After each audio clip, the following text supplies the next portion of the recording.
Hi, Hi. we are Gabriela and Mencia, and we are going to talk to you about the evolution of women's rights throughout the Middle Ages up to nowadays, up to today. As you already know, women in the Middle Ages didn't have rights of any sort. However, this has experienced an evolution, and we're going to explain this to you and how this has happened.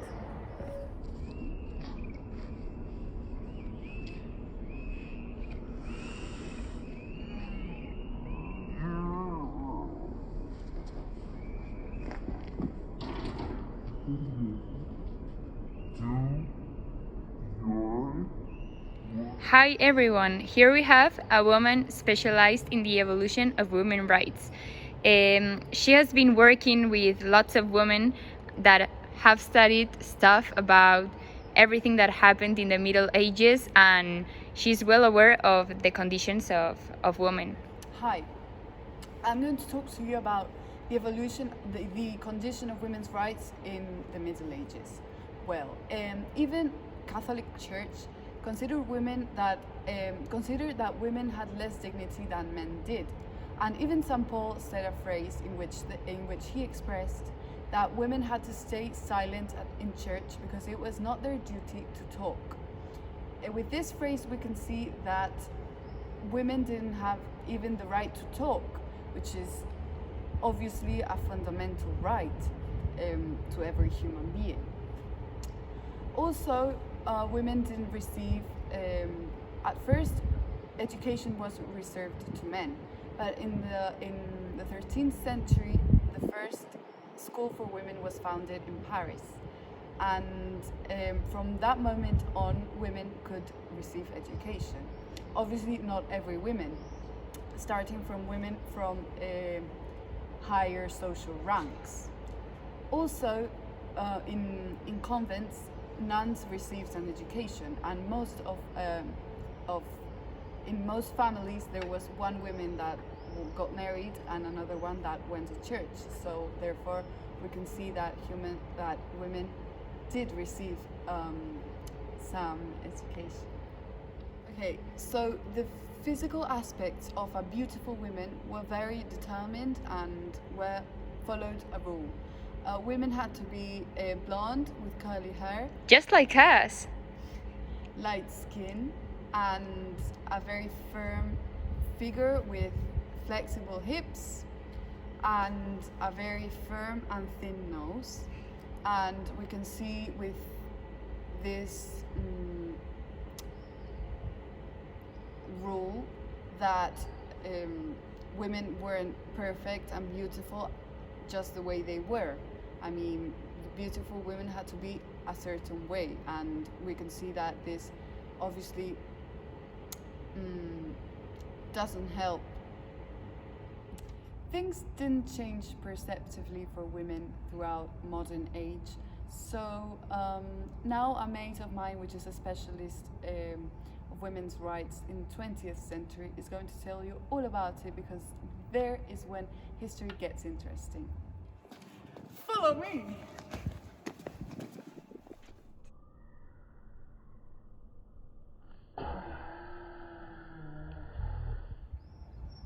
Okay, so as Mencia said before, lots of things happened in the 20th century. This is because this is the time when, for the first time, politicians, men, and everyone start listening to women and to their wishes and their claims. Okay, so there are some important events that had happened all along the 20th century. The first one that is very relevant is in 1908. In New York, a group of women, which were workers in a factory, started a claim. These women started claiming for better conditions. They started a strike asking for a raise in salary. And right after this, what happened in Copenhagen in 1910 was that in an international conference of socialist women, they created this International Women's Day in the 8th of March, which nowadays we still celebrating this day in almost every country in the world. So a few years later, in 1927, women obtained the right to vote in Spain. And in the 60s, after the World War and the Civil War and everything happened, they started suggesting that house duties weren't necessarily have to be done by women. They could also be done by men, and they could switch duties. Women could go to work, women could study.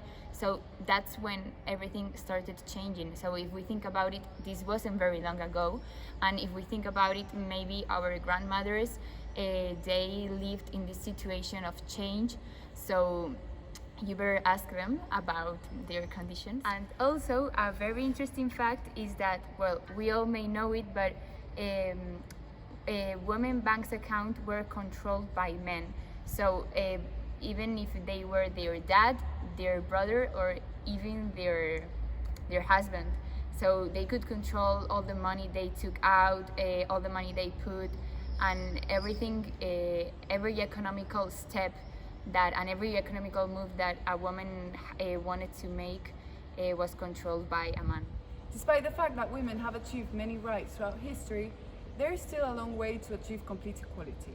For example, an institution of social development in our country has shown that some women's salaries are 30% lower than men's. And also, access to higher job positions is more difficult to achieve to women compared to men. Yes, so there's still a long way through, and we have to work for these women's rights. But also, we have to think that there are some countries nowadays that are in even worse situations than Spain. So I think, well, we think, in our opinion, that celebrating the International Women's Day is very important, but it isn't very important in Spain. It is most important in other countries where they have no rights, where women are like in Middle Ages. Now we can't complain that much because we have achieved many things. So when we go out to the streets to say that we should have the same rights as men, we should do it for these women, for the women in countries in Africa, Asia, where they do not have the rights as we do, instead of fighting for rights that we already have. So this in Spain has been very politicized, and it is very sad that feminism is associated with a kind of politics that is associated to left-handed politics. To socialists. Yeah, socialism. So, in our opinion, feminism shouldn't be associated to a political party, because you could be a feminist woman which fights for equality in man and woman, and having the opposite political opinion as other political parties that fight for the same. So instead of converting everything into politics, we should be more open-minded in this topic, and we should define the term feminism as a man and woman in the same condition, not as woman in a higher position, because nowadays in Spain, some women, they do not want the equality. They want the woman to be Superior. Yeah, superior. So that's what we do not want to get. We want equality. So instead of switching positions, we should all have the same rights.